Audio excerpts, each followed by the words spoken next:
Amém, queridos irmãos, bom dia. Que a graça e a paz do Senhor se faça presente em os nossos corações. Bom, queria antes que os irmãos, da mesma forma que têm se comunicado com a gente, deem aí o seu legal aí para o som. Como é que está aí? Questão de som, de imagem, ok? Nos deem o retorno, amados. Nós vamos cantar agora, o pastor vai cantar Se Tu Minha Alma a Deus Suplica.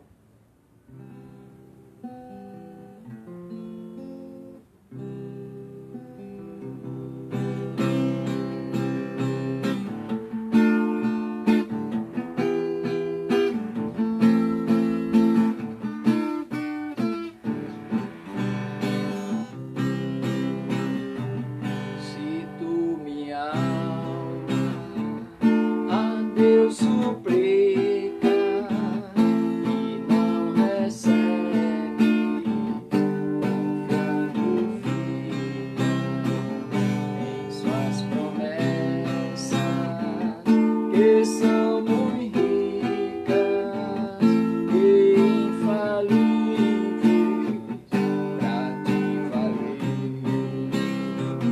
Porque te abates, ó minha alma, e te comoves, perdendo a calma. Não tenhas medo, em Deus espera, porque bem cedo Jesus virá. Ele intercede por ti, minha alma, espera nele, com fé e calma. De tudo Deus vai salva e te abençoa dos altos céus. Porque te abates, ó minha alma, e te comoves, perdendo a calma.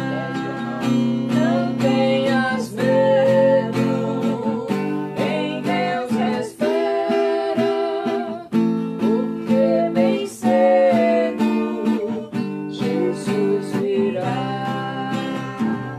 Verás em breve as dores findas do dia alegre da sua vida. Se Cristo tarda, espera ainda mais um pouquinho e o verás. Porque te abates, ó minha alma, e te comoves, perdendo a calma. Não tenhas medo, em Deus espera, porque bem cedo Jesus virá.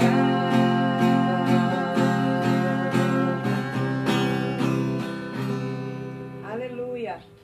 Logo cedo Jesus virá em nosso socorro. Amém, irmãos? Nós estamos felizes por estarmos reunidos mais uma vez para debater, um diálogo a respeito da palavra de Deus e transmitimos o nosso abraço a todos que estão nos assistindo da MEPB Zona Sul, aqueles que nossos irmãos de fora, amigos, parentes, que a graça e a paz do Senhor esteja em cada coração. Nós louvamos a Deus pelos nossos irmãos, estamos vendo a irmã Gelda, a irmã Solange, a irmã Nelma, a irmã Sônia, a irmã Odete Sampaio. Nós louvamos a Deus, porque o Senhor está presente conosco aqui. Hoje é o dia nacional de jejum e oração pela nossa pátria, por essa situação que estamos vivendo no mundo inteiro, né? E nós queremos neste momento orar, aonde você estiver. Ore conosco. Apresente a nação ao Senhor, apresente este planeta ao Senhor neste momento. Pai, nós te louvamos, Senhor, pela tua grandeza, pelo teu amor. Obrigada, Senhor, por essa semana que mesmo, Senhor, em quarentena passamos, o Senhor nos guardou, nos livrou de todo mal. Deus, neste momento nós queremos te apresentar a nossa nação, nosso Brasil. Senhor, em nome de Jesus, ó Deus, tu és aquele que tem o domínio de todas as coisas em tuas mãos. Tu tens o domínio desta nação. Glória ao teu nome. Senhor, em nome de Jesus, mais uma vez nós te pedimos, Senhor, por esses governantes, ó Deus, do presidente, os governadores, ó Deus, prefeitos, deputados, senadores, vereadores, ó Deus, pelos ministros da saúde, ministro da educação, saúde, todos eles, Pai, secretários, ó Deus, que estão, ó Deus, à frente, Senhor, desta nação. Deus, em nome de Jesus, nós te pedimos que o Senhor dê a cada um deles sabedoria. Deus, tu estás vendo a necessidade do povo brasileiro, que eles possam governar, mas para benefício do povo brasileiro. Ó Deus, que de uma maneira sábia o Senhor possa, ó Deus, alcançar cada um deles. Ó Deus, com sabedoria, com graça, com entendimento. Ó Deus, eu te peço pelo povo brasileiro, o povo que sofre, o povo que perece. Deus, em nome de Jesus, tu és o Jeová Jireh, o Jeová Rafá, o Deus conosco, o Deus presente. Nesta manhã, alcança, Senhor, a casa de cada brasileiro. Ó Deus, daquele, Senhor, que está à margem do caminho, aquele que está na rua, que não tem onde morar. Deus, em nome de Jesus, tem misericórdia. Tem misericórdia, Senhor. Ó Deus, do povo brasileiro. Chega, Senhor, com a provisão, com a providência. Ó Deus, daqueles que estão ficando desempregados, daqueles que não têm, Senhor, como ganhar o pão neste momento. Deus, tu és o Deus de providência. Neste momento, Senhor, faz algo de sobrenatural, faz um milagre em meio a esse deserto que estamos vivendo, Senhor. Deus, nós te pedimos, Senhor, que o Senhor detenha, ó Deus, o avanço desta epidemia. Deus, em nome de Jesus, eu te peço pela saúde pública, eu te peço, Senhor, pelos cientistas, Senhor, dá sabedoria a esses homens e mulheres, ó Deus, para Deus, de um meio vindo do trono da tua graça, eles possam providenciar, Senhor, remédios, vacinas, ó Deus, em nome de Jesus, tu sabes todas as coisas. No momento nós não entendemos nada, mas o Senhor é quem sabe todas as coisas. E nós pedimos socorro, socorro. Ó Senhor, ajuda-nos, Senhor, ajuda-nos, no nome de Jesus, ajuda-nos nesta manhã. Eu te peço por este planeta, por cada nação, Senhor, deste planeta. Deus, cada uma que está passando pela mesma situação que nós estamos passando. Dá sabedoria a esses governantes. Dá sabedoria, Senhor, vinda do alto, do trono da tua graça. Ó Deus, que eles entendam, Senhor, que é o Senhor que está no domínio. Que sem o Senhor Jesus Cristo nós não somos nada. Não somos nada, Senhor. E nós dependemos de Ti. Nesta manhã, Senhor, eu te peço, vem com socorro para este planeta, Senhor. Tem misericórdia da liderança evangélica, tem misericórdia de cada pastor, ó Deus, de cada missionária, de cada família de pastor, de cada missionário que está no campo, Senhor. Em nome de Jesus, que a tua graça, que a tua misericórdia chegue ao encontro de cada um. Eu te peço por nós.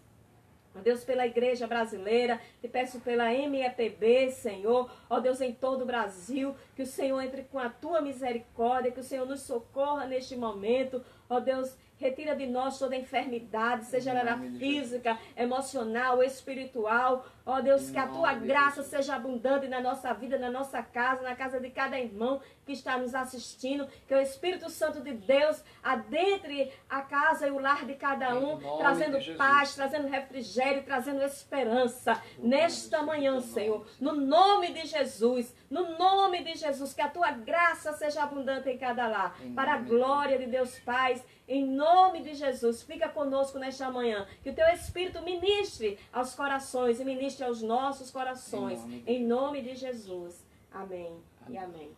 O pastor vai cantar mais um louvor?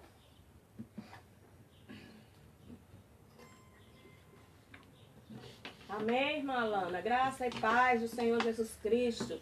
Que a bênção de Deus também esteja na sua casa.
Nesta manhã nós vamos ter um diálogo, na verdade, um bate-papo aqui, continuando as cartas às igrejas do Apocalipse.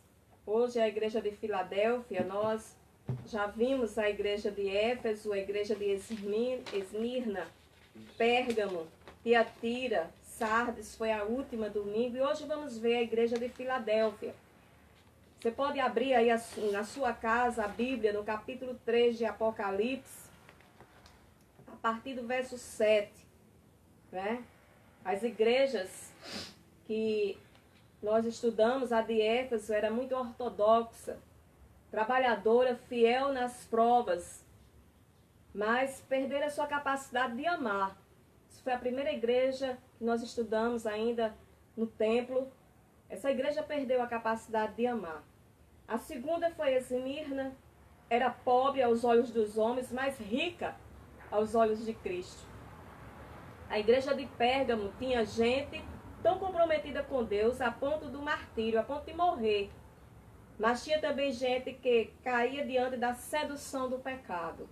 Então, a igreja de Pérgamo tinha pessoas dentro da igreja que era capaz de morrer por Cristo, mas tinha pessoas dentro da igreja que era seduzida pelo pecado. A igreja de Tiatira estava trabalhando mais do que trabalhara nos últimos dias dela, de sua carreira doutrinária. Era a igreja de Tiatira. E o zelo doutrinário sem ação era Éfeso. Não agradar a Jesus, né? Não agradar a Jesus. Então, assim, a igreja que trabalha muito, mas não agrada ao seu Cristo, também não adianta, né? A igreja de Sardes tinha a reputação de uma igreja viva, mas estava morta. Além disso, havia gente na UTI espiritual, né? Então, amados e queridos irmãos, hoje nós vamos ver a igreja de Filadélfia. E nós vamos ler nesse momento o capítulo 3 de Apocalipse, a partir do verso 7, que diz assim: ao anjo da igreja em Filadélfia escreve: estas coisas diz o santo, o verdadeiro, aquele que tem a chave de Davi, que abre e ninguém fechará, e que fecha e ninguém abrirá. Conheço as obras que você realiza. Eis que tenho posto diante de você uma porta aberta, a qual ninguém pode fechar. Sei que você tem pouca força, mas guardou a minha palavra e não negou o meu nome.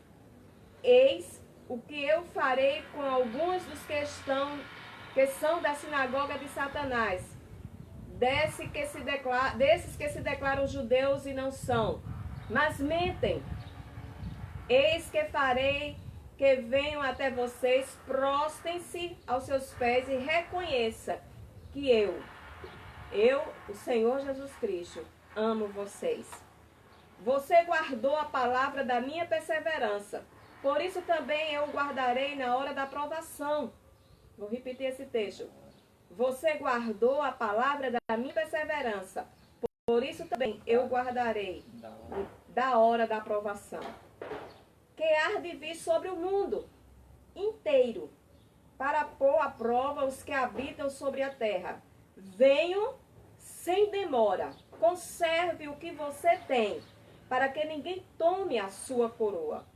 Ao vencedor, farei com que seja uma coluna do santuário do meu Deus, e dali jamais sairá. Gravarei sobre ele o nome do meu Deus, o nome da cidade do meu Deus, a nova Jerusalém que desce do céu, vinda da parte do meu Deus, e o meu novo nome. Quem tem ouvidos, ouça o que o Espírito diz à igreja, às igrejas. Então, nesta manhã, quem tem ouvidos, ouça o que o Espírito Santo há de ministrar aos nossos corações nesta manhã. Então, Jesus andava no meio da igreja para oferecer oportunidade de arrependimento antes de aplicar o juízo. Ele, na primeira igreja, ele exorta, né, a ser fiel até a morte. Caso a igreja não se arrependa, virá o juízo. Exorta a conservar o que tem, para que ninguém tome a sua coroa. E ele diz: arrependa-se, pois a disciplina de Deus também é um ato de amor. Jesus conhece a igreja, pastor. Conhece a cidade. Ele fazia a leitura das Escrituras e também do povo. Eu gostaria que o Senhor agora apresentasse, né, essa igreja de Filadélfia, essa cidade, para nós. Meus queridos irmãos, nós sabemos que as cartas foram enviadas para 7 igrejas da Ásia. Filadélfia é uma delas. E só uma observaçãozinha aqui é que de todas as 7 igrejas, grande parte dessas igrejas tiveram uma reprimenda, tiveram uma exortação, tiveram uma crítica. Porém, das 7 igrejas dessas cartas do Apocalipse, somente 2 não tiveram nenhuma reprimenda. Ainda que alguns estudiosos queiram colocar uma reprimenda leve para a igreja de Filadélfia, mas Isso não existe, é pensamento dos estudiosos. Na verdade, a própria Bíblia mostra que nós não vemos nenhuma repreensão, nenhuma crítica, tanto para a igreja de Esmirna como para a igreja de Filadélfia. Então, das 7 igrejas, Filadélfia é uma das quais não recebeu nenhuma repreensão, porque era uma igreja que tinha fidelidade ao Senhor. Filadélfia, irmãos, Filadélfia era uma cidade que ficava mais ou menos a uns 120 quilômetros da cidade de Sardes, onde tinha a igreja de Sardes, porque era naquela região ali também, onde hoje é a Turquia asiática, né?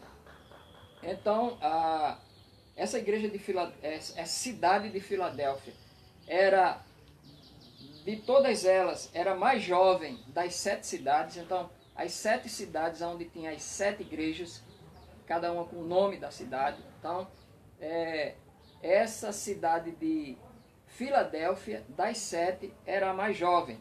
Ela foi fundada por colonos que era proveniente de Pérgamo, sob o reinado de Átalo II, nos anos de 159 a 138 a.C., da era cristã. A cidade estava situada num lugar estratégico, na principal rota do correio imperial de Roma. Era uma rota do comércio para o Oriente. Então, ela também era chamada de Pequena Atenas, certo? A cidade de Filadélfia era chamada de Pequena Atenas, por ter muito templos dedicados a deuses, inclusive também culto ao imperador. Era isso a cidade de Filadélfia. John Stott, ele comenta que era também a cidade chamada a cidade dos terremotos. Como vimos no domingo passado, a questão da cidade de Sardes, que ela havia sido abalada também por a questão do terremoto, não foi diferente com Filadélfia, né? Então era conhecida como a cidade dos terremotos e dos tremores.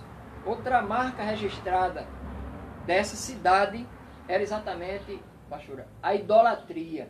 A idolatria.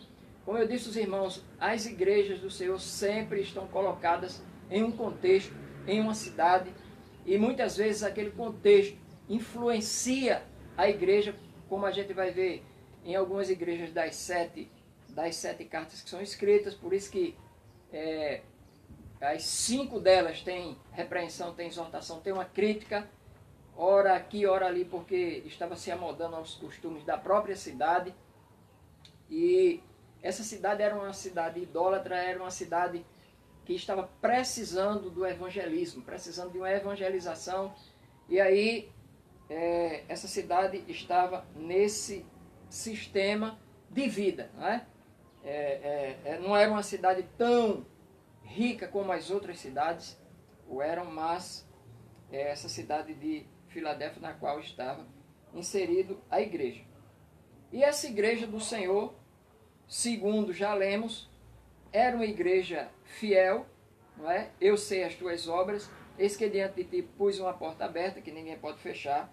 Então, essa igreja é uma igreja que se manteve fiel à palavra, manteve fidelidade à palavra e provavelmente, irmãos, segundo alguns estudiosos, como eu já disse aos irmãos no domingo passado, que essas igrejas são igrejas literais, foram cartas literais, igrejas literais, de cidades literais, no seu aspecto histórico, porém no aspecto profético. Ela é um símbolo das igrejas do nosso tempo, do decorrer, tanto do tempo passado, como do presente, como do futuro.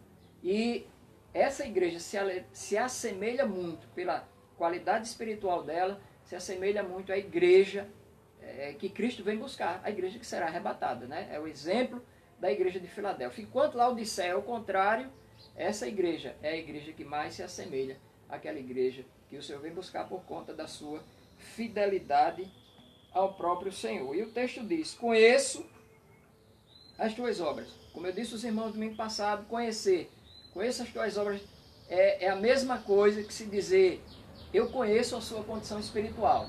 A condição espiritual da igreja, irmãos, somente Jesus Cristo é quem conhece essa condição espiritual. Então, quer dizer que quando a gente fica pensando que quem conhece é irmão tal, irmão B, a gente olha para o irmão pela aparência, mas quem conhece mesmo a condição espiritual de cada um membro desta igreja é o próprio Senhor. O próprio Senhor. Nem o pastor conhece essa condição.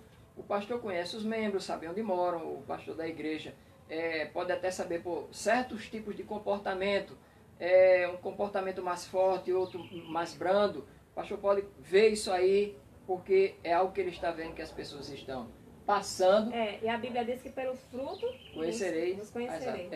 Então, mas a questão interna do homem, a questão espiritual, somente aquele que tem a ciência de todas as coisas pode conhecer. Então, conheço a igreja, conheço as obras, sei que você tem pouca força. E aí a pergunta foi: quais as palavras de ânimo que Jesus tem para essa igreja? E aí, os versículos seguintes, se a gente for olhar, né, ele vai mostrar que para uma igreja sem forças, aos olhos do mundo, Jesus parabeniza ela pela sua fidelidade. Veja que o versículo 8, ele diz: eu sei as tuas obras, eis que diante de ti pus uma porta aberta que ninguém pode fechar. Tendo pouca força, guardaste a minha palavra e não negaste o meu nome. O Senhor está louvando essa igreja por conta de sua fidelidade. Então, para uma igreja de pouca força, mas que mesmo assim mantenha firmeza espiritual, independente da situação,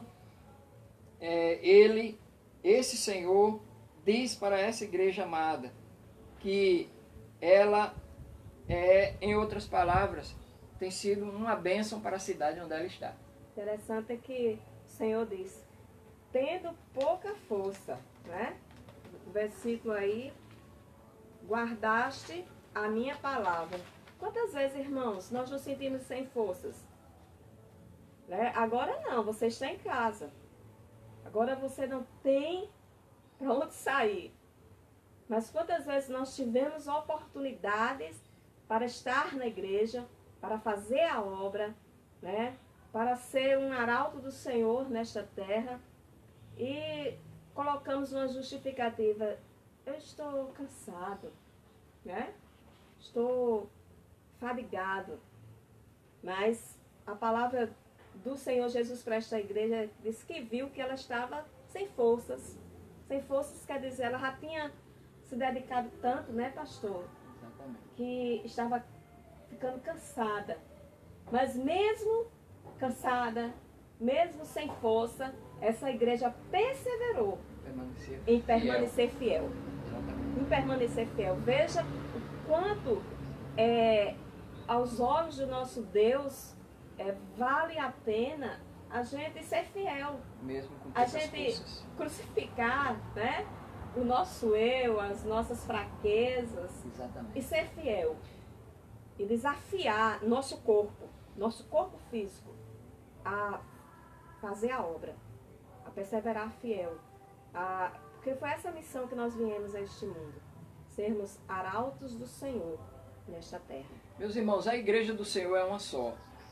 A igreja invisível do Senhor, ela está sobre o planeta Terra, ela está na Terra, mas a condição espiritual dessa igreja, só quem conhece é o próprio Senhor, dono da igreja. E a igreja do Senhor, ela é a igreja invisível. A igreja do Senhor é uma só, ok?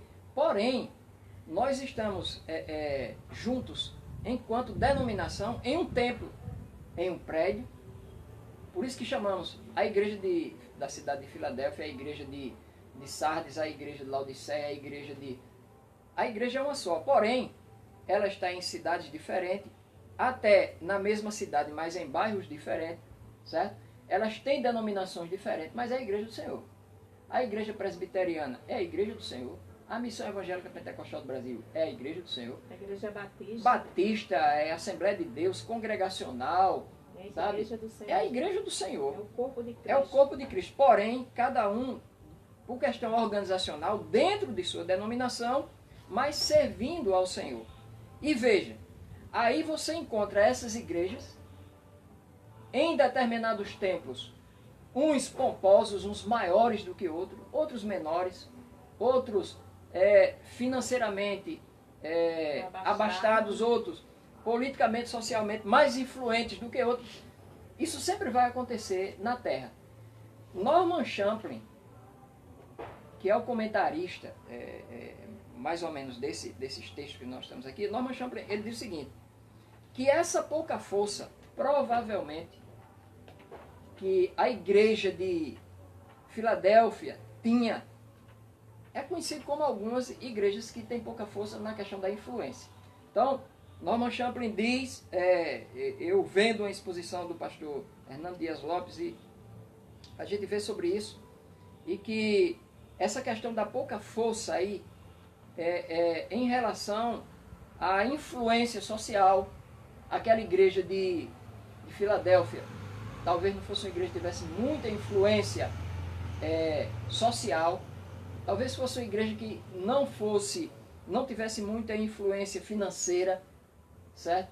Financeiramente não fosse abastada. Influência em seu bairro, né? Influência em seu bairro no sentido político, social, no sentido financeiro e no sentido de templo, de local para eles estarem. Talvez por isso que essa igreja tinha pouca força. E o Senhor disse para essa igreja, porque você tem pouca força, mas mesmo com sua pouca força, você tem permanecido fiel. Aqui, nesse texto, nada caracteriza que essa pouca força fosse uma questão espiritual, certo? Não caracteriza de maneira nenhuma que seria a condição espiritual da igreja que estava fraca. Não, porque se fosse, dentro do próprio texto tinha uma reprimenda do Senhor. Dentro do próprio texto tinha uma crítica do Senhor pelas falhas espirituais que as outras igrejas tinham. Então, essa era uma igreja, talvez uma igreja pequena, por ter pouca força de não ser tão influente na sociedade, por não ter uma condição financeira, por não ter uma influência política, mas mesmo assim, essa igreja se mantinha firme no Senhor. Fazia diferença. Fazia diferença. Não condenava as outras, os outros templos, mas dentro da sua pouca força, estava fazendo a obra do Senhor. E o que é mais importante, talvez eles não tivessem essa força, essa potência política, social, financeira, econômica, mas uma coisa sei, ela tinha uma grande força espiritual. A gente pode levar até para... Por isso que ela é louvada pelo próprio Deus, o próprio Senhor. No sentido de, muitas vezes, as nossas palavras, as pessoas não escutam por não termos posições influentes. Sim. Não é? Isso até para dentro da nossa família. Não é verdade? Isso, pastora, não dizendo que as igrejas grandes, as igrejas que têm influência, elas não têm uma condição social, espiritual. Tem sim. Se Deus permitiu que essa igreja fosse uma igreja que influenciasse na política, mas influenciasse da maneira cristã, se é uma igreja que influencia financeiramente, se é uma igreja que influencia na sociedade para ganhar aquelas pessoas da sociedade para Deus, sem problema nenhum, certo? Diferente de outras igrejas como a igreja de Laodiceia, de Sardes, de Pérgamo e outras que falharam em algum momento, visavam mais um lado do que o outro, mas essa igreja não. Essa igreja aqui, mesmo por ser fraca, economicamente falando, socialmente falando, influentemente falando, elas se mantinham firmes em serviço para Deus. E é tanto que o próprio texto vai dizer, né, versículo 8, que eu sei as tuas obras, eis que diante de ti pus uma porta aberta. E que porta é essa? E aí, com o decorrer, a gente vai ver que porta então, é essa. assim, mesmo que você não se sinta alguém que pode influenciar algum lugar, não desiste. Não desista, né? Mesmo que você tenha pouca força. Porque a força espiritual diante de uma situação, o Espírito Santo de Deus está com você. Você é a igreja de Deus. Amém? Então, essa igreja, ela não tinha forças, talvez, como o pastor disse, econômica, política, na sua região. Mas essa igreja tinha uma força espiritual. Ela guardava, ela perseverava, guardando a sua palavra. E Jesus conhece essa igreja. E ele apresenta uma solução para os problemas desta igreja. né? E vamos ver qual é a solução para o problema daquele que não tem muita força de influenciar alguma coisa. E aí, queridos, eu diria que essa solução, apresentando não apenas os problemas que possivelmente fossem surgir na igreja, mas em especial um problema, a resolver o problema da cidade no qual estava inserido essa igreja. E aí ele começa: eis que diante de ti pus uma porta aberta. Que porta é essa?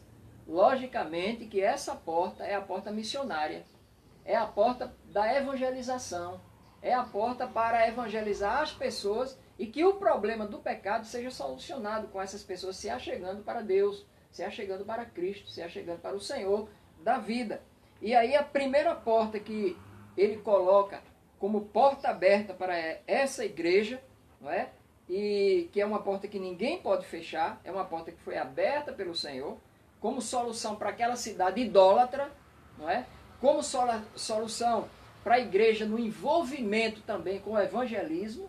Então, ele apresenta essa primeira porta, que é a oportunidade da salvação. Como já falei, a oportunidade da evangelização para aquela cidade. Jesus disse em João 10:9, que ele é a porta da salvação, da liberdade e da provisão. Ele também usou essa figura no Sermão do Monte.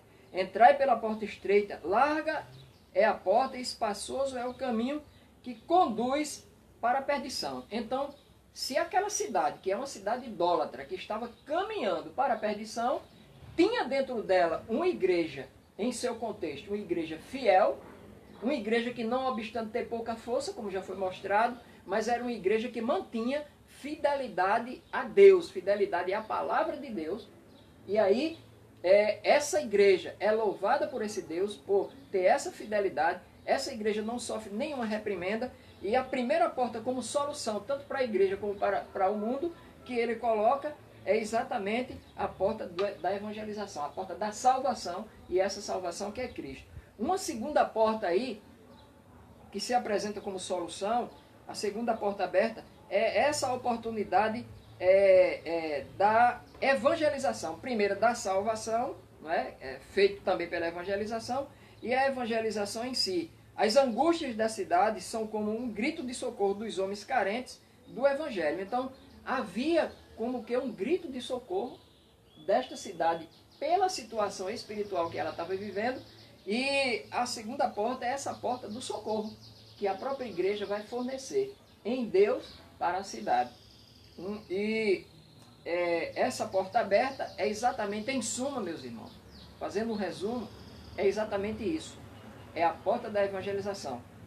É a mesma porta que é aberta para a igreja de hoje e que o Senhor conclama, meu irmão, a mim e a você, a sua igreja. Essa porta que ele deixou aberta, que ninguém pode fechar, até Cristo voltar, nós temos que fazer a mesma coisa que estava fazendo com fidelidade essa igreja de Filadélfia, não obstante ter poucas forças. Interessante, irmãos, que nós estamos vivendo agora o momento das portas do templo fechadas. Porém, é o momento da gente usar as nossas redes sociais. Quantas vezes passamos tanto tempo nas redes sociais fazendo qualquer outra coisa? Mas chegou a hora de você aproveitar esta porta para levar Jesus Cristo àqueles que estão apavorados, angustiados, Verdade. que estão sem esperança neste atual momento. E aí, então, sem Cristo, sem solução. Sem Cristo, sem solução. Então, Jesus é a porta. É a solução para os problemas da atual estrutura deste planeta, né? Então, neste momento, a igreja fiel,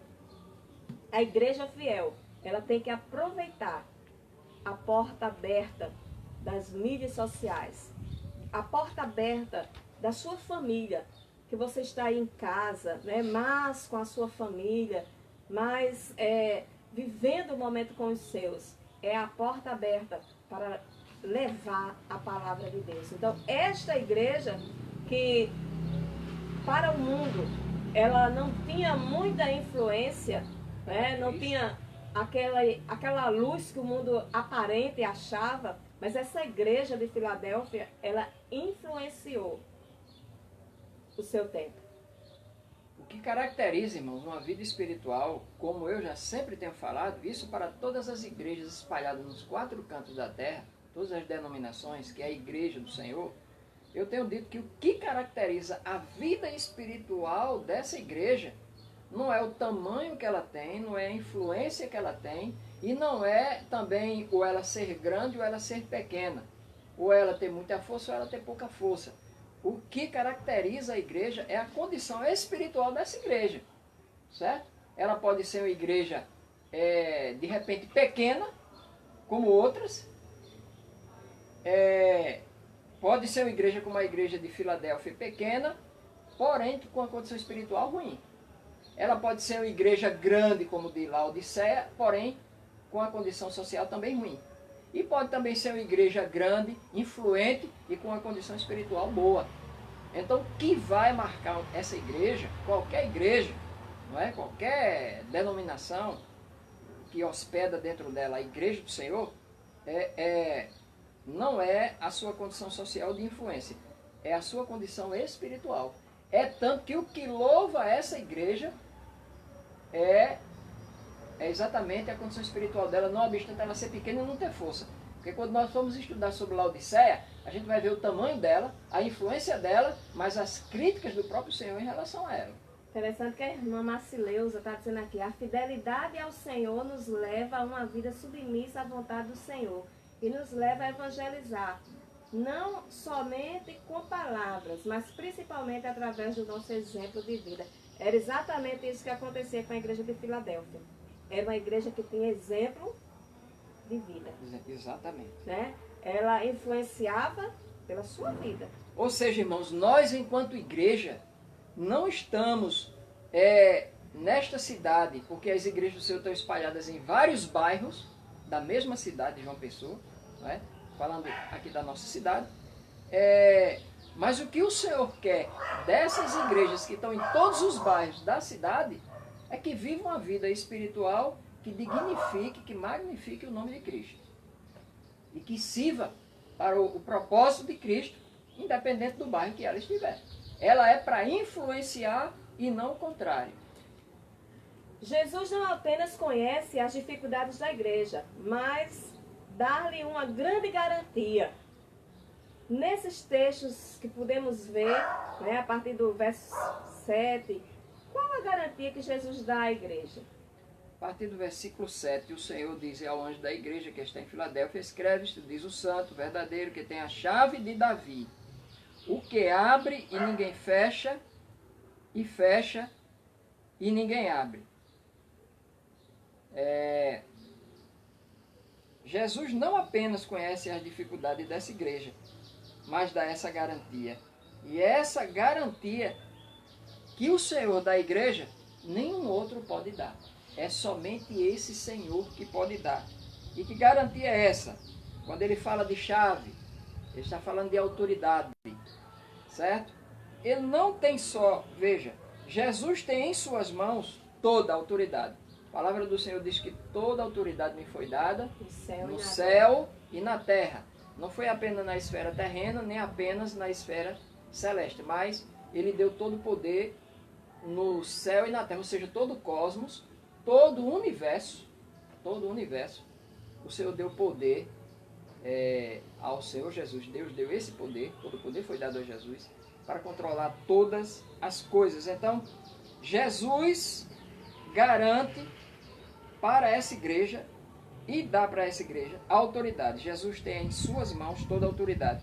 Quem tem as chaves tem autoridade. Chave no sentido de ter autoridade de fazer todas as coisas. É como a gente tem a chave da nossa casa. Exatamente. Tem a autoridade de abrir, de fechar. Aquele que entrar sem a chave está minando, é ladrão e salteador. Verdade. Né? A autoridade quem dá é o Senhor. Então ele dá essa autoridade à sua igreja.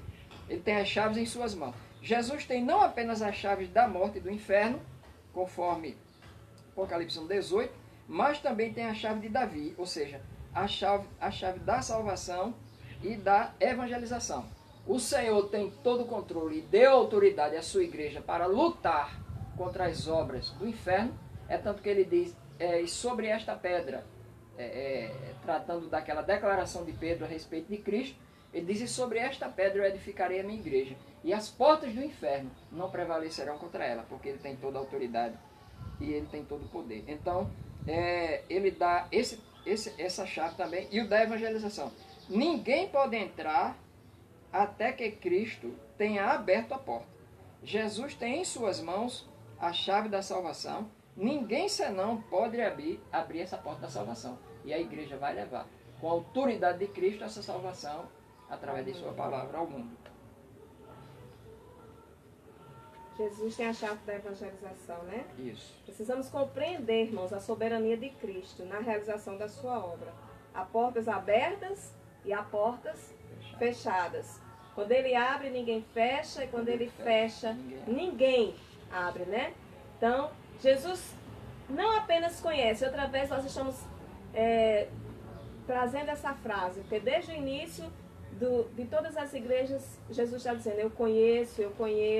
Jesus, sei da tua condição sei espiritual. da tua condição. Então, Jesus conhece a pobreza da igreja, mas promete a ela uma grande recompensa e uma gloriosa herança. Aleluia, daqueles que irão ser fiéis, né? Que está no versículo 12. Ao vencedor, farei que seja coluna no santuário do meu Deus, dali jamais sairá. Aleluia, né? Gravarei sobre ele o nome do meu Deus, o nome da cidade do meu Deus, a nova Jerusalém, que desce do céu, vinda da parte do meu Deus, e o meu novo nome. Né? Então, qual é a recompensa? Né, irmãos? Olhando para isso aqui, qual é a recompensa que essa igreja fiel há de ter? Irmãos, toda e qualquer recompensa terrena, escuta o que eu estou dizendo, toda e qualquer recompensa terrena, riqueza terrena, né, herança que você possa receber, um dia tudo passará. Tudo passará. O salmista disse que a vida do homem é de 70 anos. O que passa disso, chegar aos 80, 90, tem gente chegando a 90, 100, mas o que passa disso é canseiro e enfado, porque o tempo passa e fica. Então toda a herança que nós recebemos, um dia, ela passará, porque nós desceremos ao túmulo, não é? Até Jesus Cristo vir arrebatar a sua igreja, nós desceremos e as riquezas aqui passarão. Né? Por mais alegria e lazer e condição que nos forneça a questão financeira, um dia vai passar, a herança aqui passa. Mas a herança eterna, já está dizendo, ela é eterna. Ela não passa. O andar em ruas de ouro, o andar com o Senhor, o viver eternamente com o Senhor, acabou o pranto, o choro, a dor, isso vai durar eternamente. Mas toda e qualquer riqueza aqui, ela passa. Interessante é que esse texto, o versículo 12 vai dizer que a esse vencedor, a quem vencer, eu farei coluna no templo do meu Deus e dele nunca sairá. Interessante é que a cidade de, como eu já falei, a cidade de Filadélfia era uma cidade dos terremotos. Como o próprio John Stott disse, é a cidade dos terremotos. Né? E na verdade, se você for ver o contexto histórico daquela região ali, muito terremoto. E aí os templos dos pagãos, os templos eram feitos, que tinham as colunas que sustentavam aqueles templos. Então, o que o apóstolo João, a visão de João, que ele está vendo aqui, é que esse que vencer será feito coluna no templo de Deus. Coluna no sentido de quê? De uma fortaleza que não se quebra, não cai, não acaba e viverá eternamente no templo de Deus. Porque as colunas que sustentavam o templo físico dos homens, o templo do paganismo de Roma, da cidade de Filadélfia, sustentava aquele templo tal, mas quando vinham esses terremotos, eles abalavam aquelas colunas pela fragilidade, elas não conseguiam ficar de pé diante da força da natureza. Logicamente aqueles templos caíam, era para ser erguido de novo, aquelas colunas não tinham firmeza, não seguravam. Mas ele vai dizer aqui que espiritualmente essas pessoas serão como colunas no templo de Deus, porque essas colunas que Deus ergue em seu templo, ela não cai, não quebra, não há terremoto, não há nada que abale para que eles caiam. Então, aquele vencedor, eu e você, se formos vencedor aqui nessa terra, meu irmão, certo? Vamos, assim como aquelas colunas que se firmam, mas não caem no templo de Deus, assim nós seremos. Espiritualmente, nós já estamos aqui na terra como essas colunas que não quebram, porque o próprio Deus é quem nos segura, certo? Agora, se fugirmos dele, se fugirmos da linha espiritual, seremos colunas que quebram, assim como essas colunas lá quando tinham esses terremotos. Mas Jesus ordena a igreja a permanecer firme até a segunda vinda de Cristo. Jesus envia, é como se ele estivesse enviando um telegrama à igreja. Eis que venho sem demora. Eu venho. Vocês estão ouvindo? Eu venho. E se nós formos olhar, irmãos, há só no Novo Testamento, mais de 2.500 assertivas acerca da volta de Cristo. Então, só no Novo Testamento, 2.500 palavras mostrando que Jesus voltará, o Senhor voltará. E aqui, a recompensa para esse que permanecer firme é lembrar que vai se tornar essa coluna no templo de Deus, e só mais um pouco o dia da recompensa chegará. Jesus garante que o vencedor será coluna no santuário de Deus. Apocalipse 3:12. Se nos tornarmos peregrinos nessa terra, seremos uma coluna inabalável na próxima. Olha, se permanecermos firmes e fiéis ao Senhor nessa terra, seremos uma coluna inabalável quando o Senhor vir buscar a sua igreja e eternamente no céu. Para que herança maior e melhor do que essa ao vencedor? Então, é esse Cristo. E tem mais, Jesus promete que o vencedor terá gravado em sua vida um novo nome. Esse novo nome terá o nome de Deus, da igreja, a Nova Jerusalém e o novo nome de Cristo. Esse, irmãos, é o presente. Essa é a herança para o vencedor. Agora tem que ser vencedor. E aí, pastor, quem é o vencedor? Você vai ler todo o texto e você vai ver quem será esse vencedor. Esse vencedor é a igreja do Senhor, a igreja fiel, a igreja invisível, não a visível, é a igreja invisível. Aqueles que permaneceram fiéis, não é? O apóstolo Paulo, ele disse: combati o bom combate, acabei a carreira, mas guardei a minha fé. Aqueles que sustentarem a sua fé na pessoa de Cristo até o fim, esse será salvo. Amém, amém. A nossa conclusão, pastor, nesta manhã, né? Estamos chegando ao fim desta administração. Ok. Né? A conclusão diz que a porta aberta representa a oportunidade da igreja. Isso. Estamos com a porta aberta. A chave de Davi, a autoridade de Cristo. A autoridade de Cristo. E a coluna no templo de Deus é a segurança do vencedor. Glória Aleluia, a Deus. glória a Deus. Amém. Quando ele fechar as portas, né? Quando ele fechar as portas, nós devemos esperar. Se tem porta fechada hoje, espere, meu irmão. Espere. Fé. Tenha fé. Se fé firme. no Senhor Jesus Cristo. Se firme nele, né? Acima de tudo, devemos ser fiéis a ele para vermos a oportunidade e não os obstáculos. Amém. Não olhe os obstáculos. Glória a Deus. Olhe as oportunidades que Deus está dando nesse momento. Não olhe as circunstâncias, né? Não. Não olhe as circunstâncias, não. É? Olhe o seu amor, seu grande amor. Não me guio. Não seguir por vista.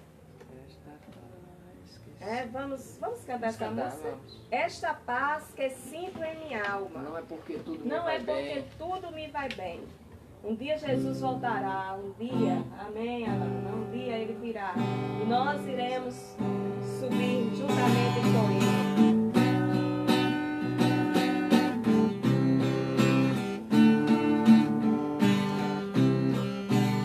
Esta paz que sinto em minha alma, não é porque tudo em mim vai bem. Esta paz que sinto em minha alma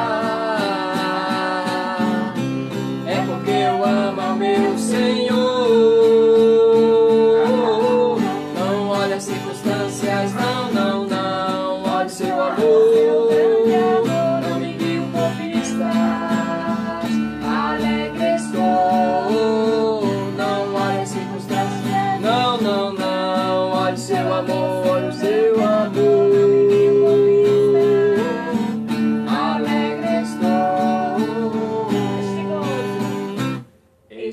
gozo que sinto em minha alma não é porque tudo em mim vai bem. Esse gozo que sinto em minha alma é porque eu louvo ao meu Senhor. Não olhe circunstâncias, não, não, não. Olhe seu amor, não me guie por vistas. Alegre estou. Não olhe circunstâncias, não, não, não. Olhe seu amor, seu imenso amor, não me guie por vistas.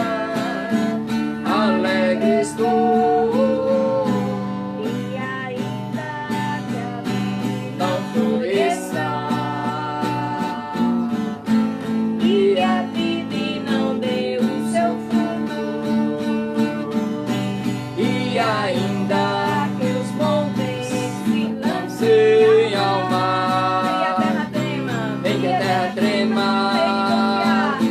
Confiar,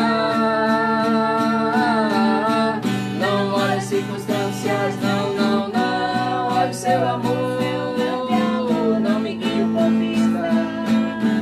Alegre estou, não olhe circunstâncias, não, não, não. Olhe seu amor, não me guie por vistas. Alegre estou.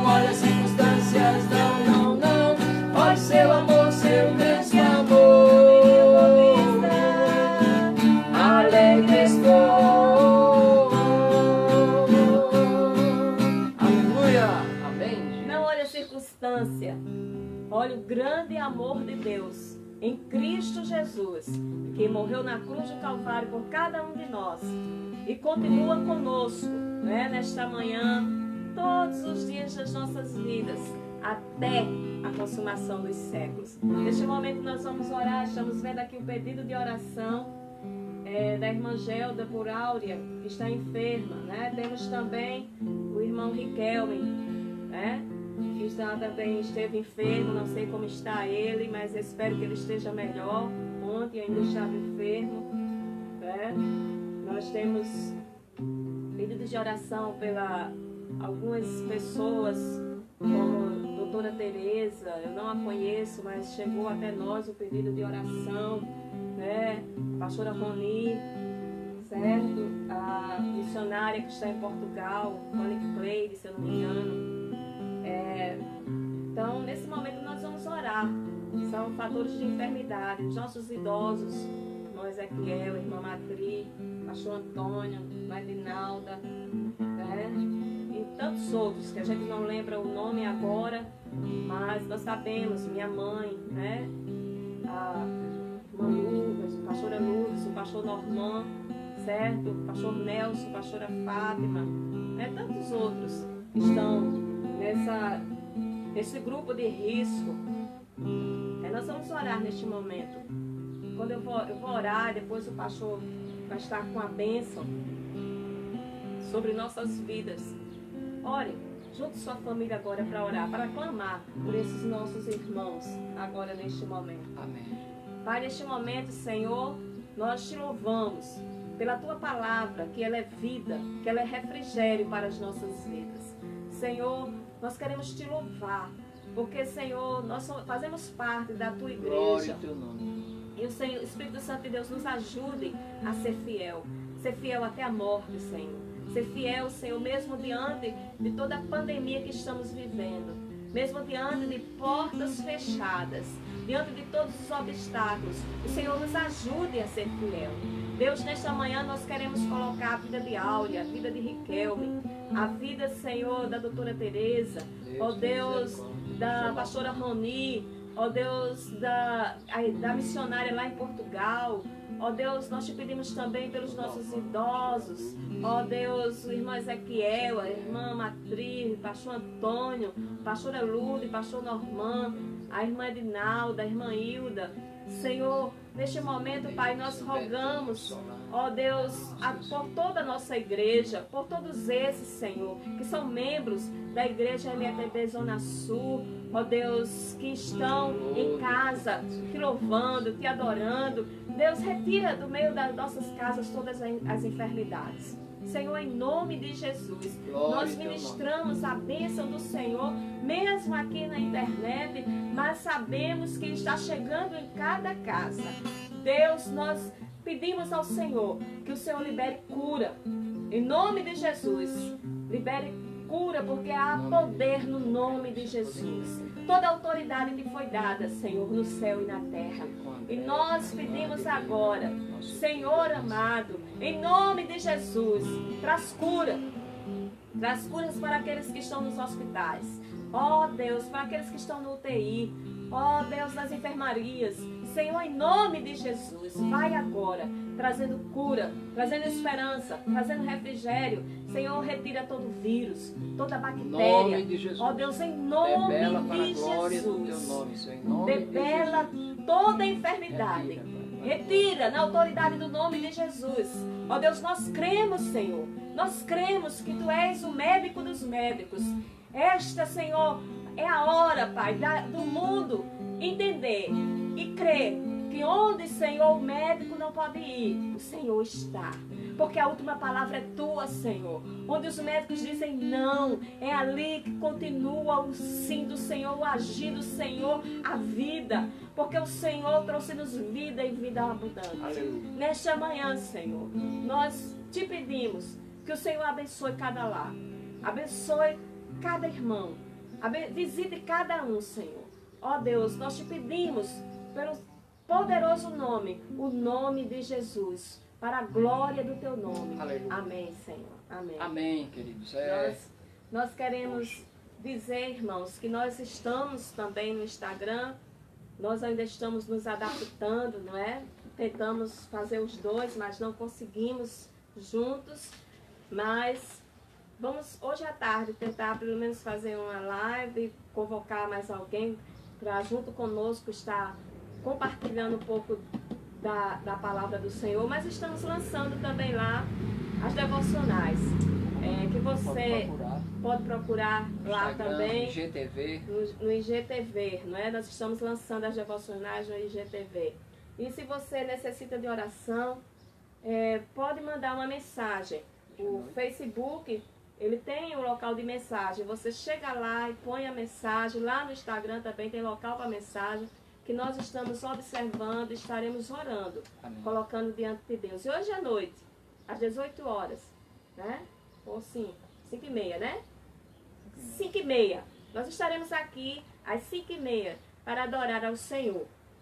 Agradecemos aos irmãos que oraram por nós. Nós passamos uma luta de ontem para hoje, não é?